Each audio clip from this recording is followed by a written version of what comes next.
Hello and welcome back to the Tin Barn. I'm Pragmatic Lee, and in today's video we're going to go over this drill press that I introduced momentarily in the previous video. This is a Powermatic 1150A is the model number. According to the serial number, it was made in 1978.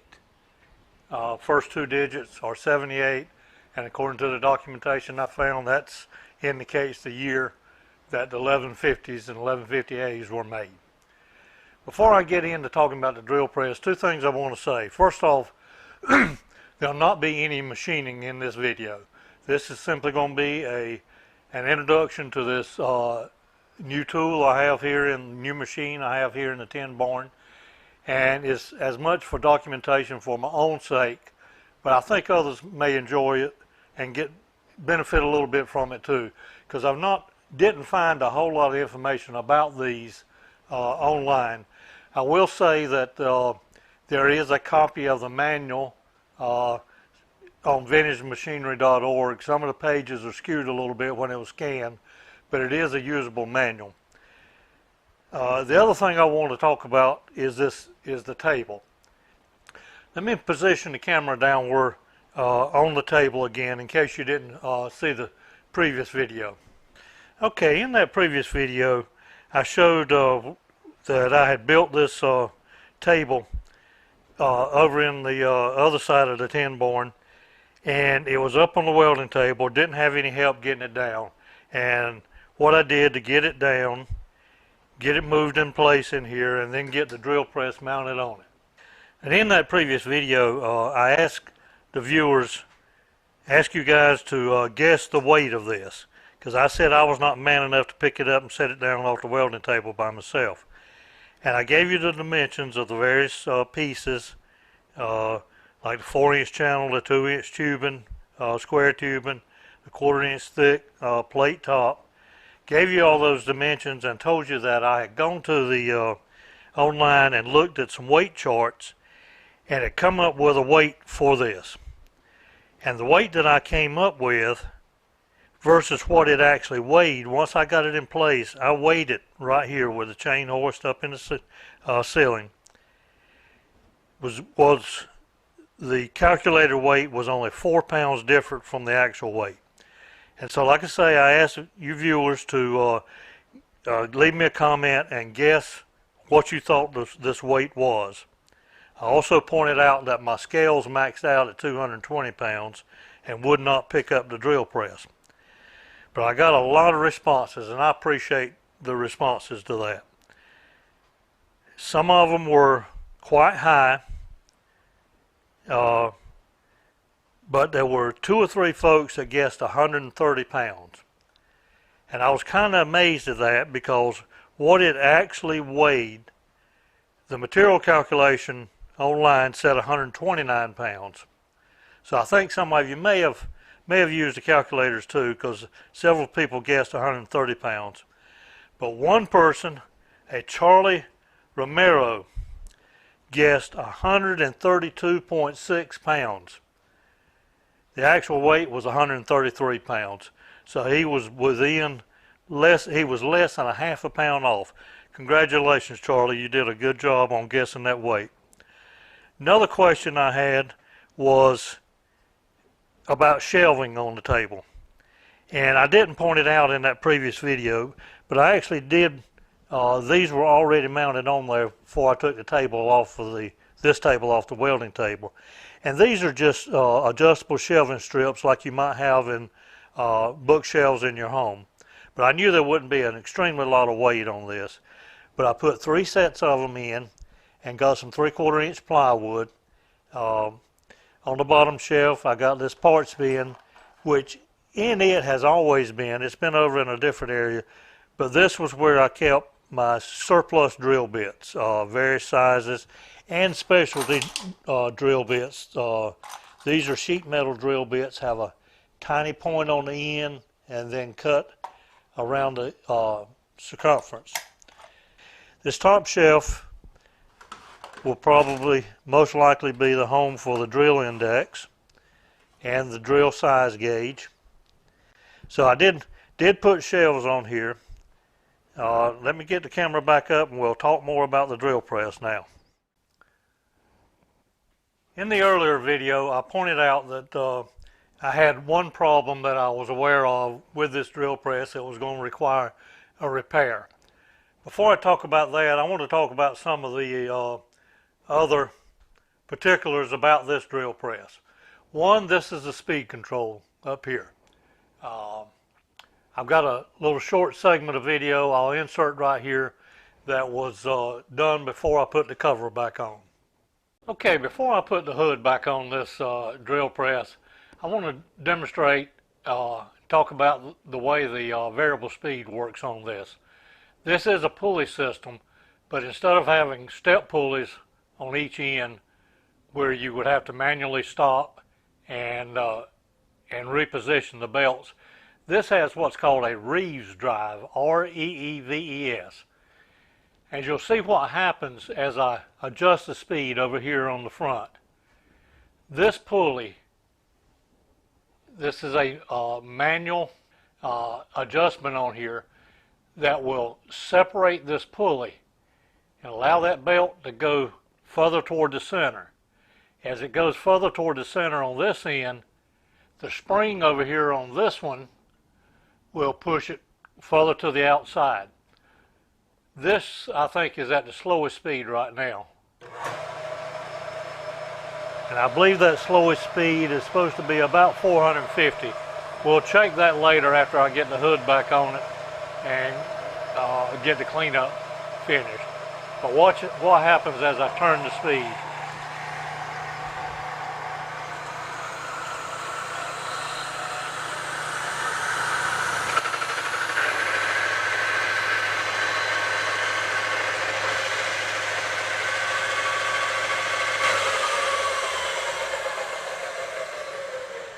Alright, that's pretty loud right now, but the noise is in the pulley or in the belt. It's not in the bearings on the motor or the spindle. I don't think the speed had been adjusted on this drill press in many years. So there's a little rust build up on the inside there. That's where some of the noise is coming from as well. But as you can see now, this is all the way in the middle. And this is all the way to the outside. And I believe the maximum speed that it shows on the dial is 4,800 RPM. I don't know whether it's going that fast or not. That's pretty fast for a drill press.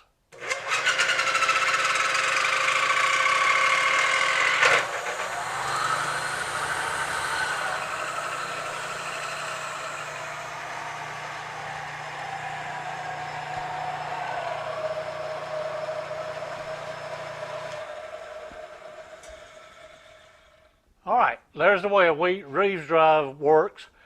I've still got a lot to learn about this drill press, but again, I did want to show this Reeves drive before I bundled it back up. Alright, some of the other particulars on this drill press, which I'm sure probably every drill press has some form of that. Of course, the quill over here. The quill travel on this is 6 inches.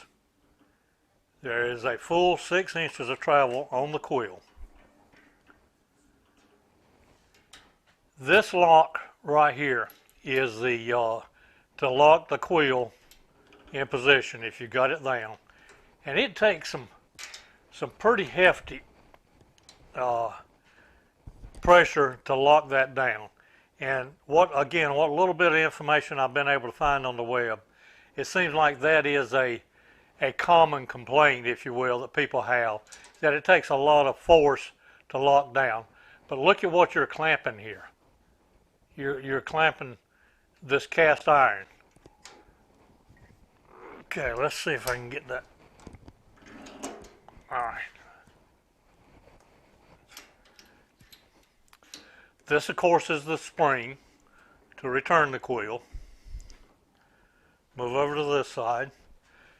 Around back, you probably can't see it in camera. I'll try to insert a picture here, but around back is a lock that locks this lift mechanism from going up and down. And here we have another lock as well. These two locks were pretty obvious what they were. This one, the only thing the manual says about it, said or named it, was a lock. Didn't say what it locked. But once I got everything freed up, I determined that if you're high enough that the lift mechanism is still on this rack and pinion, or this rack right here, but the head is above the rack, you can do this. The lift mechanism and the head are separate pieces, entirely different. Now, the thing that I mentioned in the previous, well, one right quickly, couple more specs. The rack and pinion on here has a range of 8-inch lift, or 8-inch lower or lift in the rack and pinion. And the drill press itself is rated as a 15-inch drill press, which there's 7.5 inches from the center of the chuck to the lift tube up back here. I feel certain some of these same pieces, other than just the head, are used for the floor model of this.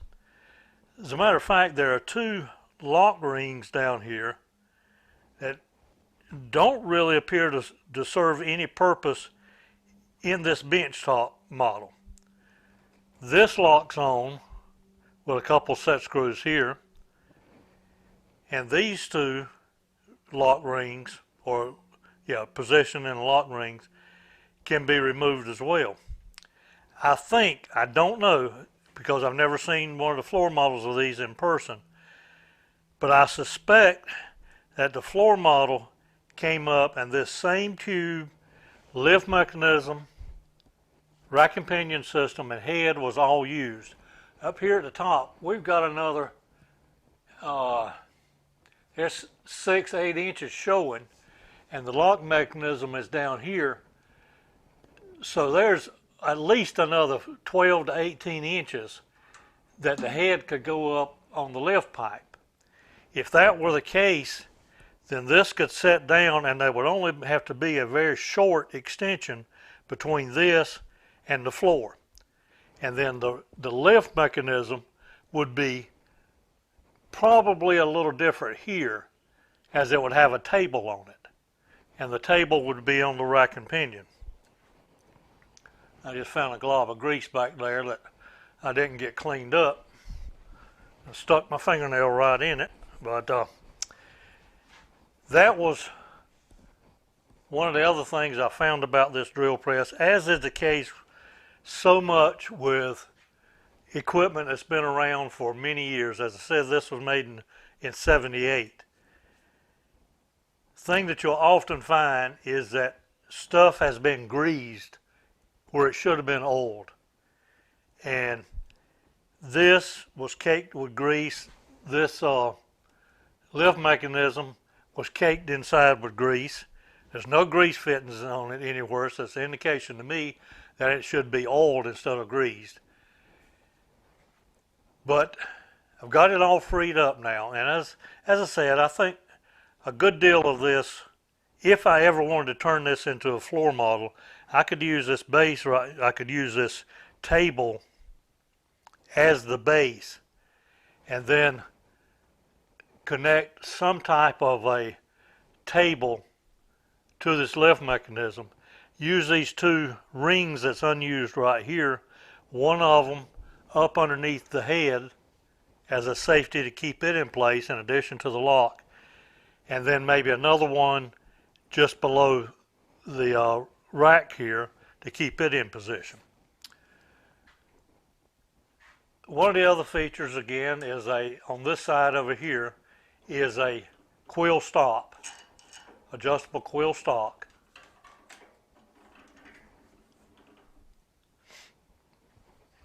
Now, let's look at what I had to do to get this corrected, or get the problem corrected on it. And I apologize for not getting that on camera, because simply I thought it was going to take a lot more work than it did to get it freed up and get it fixed. This portion of the lift mechanism right here busted out under the bottom. I'm going to insert a picture right here. You'll see on the what's in the red circle is the part that was busted out. There was a set screw in that fit in right here where the arrow is pointing. I think that was probably a 3/8 set screw. But what I did to fix that, well, back up one step.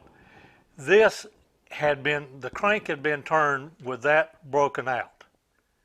I don't know what broke that, but I suspected what happened was somebody tried to raise it or lower it without releasing this lock and or without releasing this lock in the back.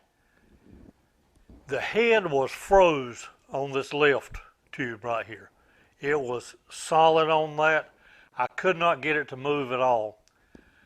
So what I did was put a bottle jack up here with some wooden cribbing to get it to height. This was down about this height at that point. You can see kind of on the rust line here where the lift mechanism was at that point. And the head was down about 4 inches, but I put a bottle jack under that and put a little pressure under this bottom under here and actually broke that loose with a bang. I know you've all heard when you're pressing a bearing off of a shaft, maybe in a hydraulic press, and all of a sudden you hear that big bang when it breaks loose. Well, that's the same thing that happened here. This head was froze solid, and loosening this didn't seem to do anything. It didn't do anything as far as freezing it up. But once I broke it loose with the jack, I put my cable hoist back up here and was able to hold this in place while I worked on the lift mechanism. And what I had to do, I'll leave this locked right here and loosen this. And you'll see, well, it's probably not a good practice. You'll see the two, well, if I can keep it engaged, the two are separated. Or these are not one piece here. As I say, it's probably not a good mechanism or a good practice to release that down, just depending on this lock to hold it. It's where one of these lock rings would be in place if the head was to be in a fixed position. All right, let's talk about what I had to do to fix this. This was backed out entirely. The piece busted out under here, and the handle had been turned with it in gear, and the worm gear had come completely out. On the end of this shaft is a worm gear that messes with a pinion gear in here. The pinion gear meshes with this rack, and that's what turns this movement into a vertical movement. Once I had this held in place, suspended, where it couldn't go up or down, I was able to work this down a little bit by hand, just sticking my finger up in there and rolling that pinion gear until I got it down at a workable location. I pulled this all the way out, and I drilled and tapped on the front and back for a 5/16 24 set screw, and mounted those in place, locked them in that indentation that I showed in the photo just a minute ago. But to get it in, what I had to do was work this handle back and forth to get the three pieces to all mesh together. Remember, the worm gear meshes with the pinion gear. The pinion gear's got to mesh with the rack. But finally got those three engaged, put the set screw in, then brought this back up to the top. But before I released that, I used my cable hoist and ran this head up as high as I dared run it up here, or actually as high as the chain hoist would raise it. Sanded with some emery cloth the tubing up there, and Also oiled that good, removed caked up grease that was all around in here where it looked like somebody just come up here with a grease gun, just arbitrarily shot grease. I've not found a grease fitting on this, but I found plenty of places to oil it. Did the same thing down here, cleaned up the rack, got the grease out of it, the caked up grease, got it oiled up. Now I can release that lock, release the lift lock,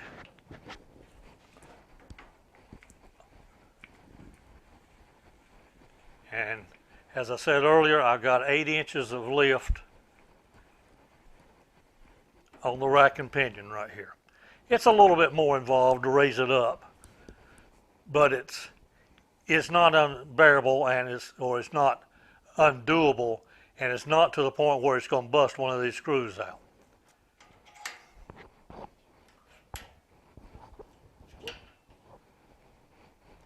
All right, I think that pretty much covers this. I brought some drill bits out because I think if we're going to talk about a drill press and go over a drill press, then we ought to at least drill a hole with it.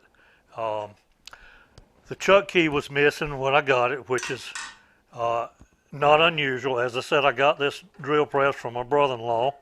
He actually gave it to me.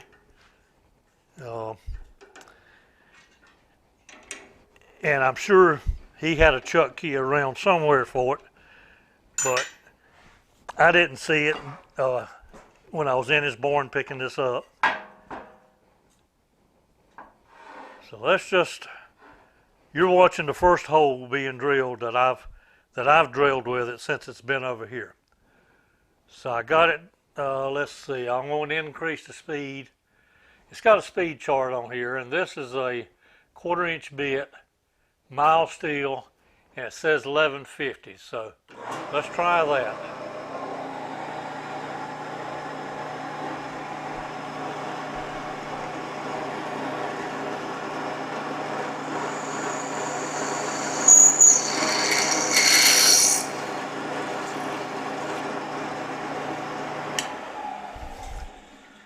That's a little faster than I'm accustomed to drilling, but it sure went through it fine.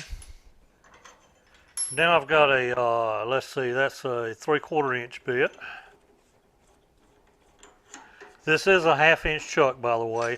I kind of expected it to be a 5/8 chuck, as big as this drill press is. All right, now let's reduce that speed. I'm going to bring it back down to the slowest speed. This doesn't even have a speed for mild steel for a 3/4 bit. Let's see.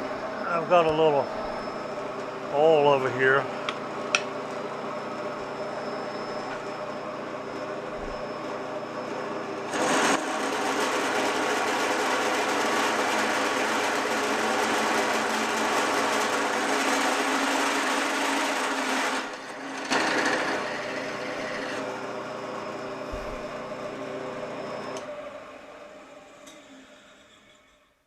Well, folks, that was very little effort whatsoever. There's more effort took on holding the vise in place than it did to actually drill the hole through. I think this is going to save a lot of wear, if you will, on my mill. Whole lot better, more horsepower than that little drill press over here, the benchtop drill press in the background there. Quick shot of it.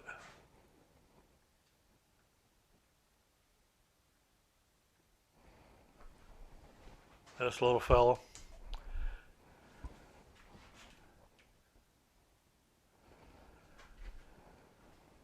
But I think I'm going to enjoy it. I think it's going to be a good machine for the here for the tin barn.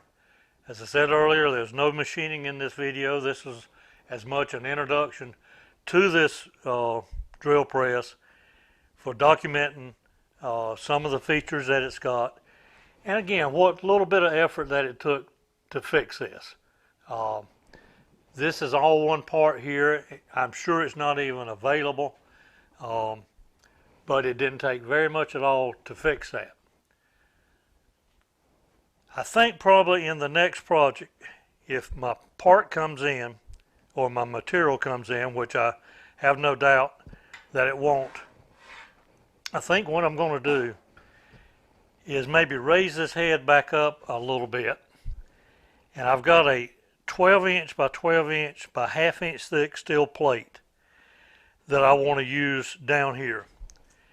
And what I'll do probably in the next video is machine some legs for it to sit on. This table right here is in excellent condition. There's very, very few pecker tracks whatsoever in it. I'll insert a little picture right here to show you, but there's very little in that, and I want to protect that. It does have a coolant tray around it with a drain back here. Should I ever need that, I probably won't use this drill press in any kind of production form. But what I want to do is make that table with a set of maybe 1 inch thick or 1 inch high static legs that will stay on it. And then maybe 2 or 3 sets similar to what I did over here for the hydraulic press, where you could have higher legs to set this under. And in the center of that table will be probably a 1 inch, maybe 1 1/8 inch hole for the drill bit to pass through. So again, I thank you for following along with me on this video to document this Powermatic 1150A benchtop drill press. Take care, and I'll see you on the next video.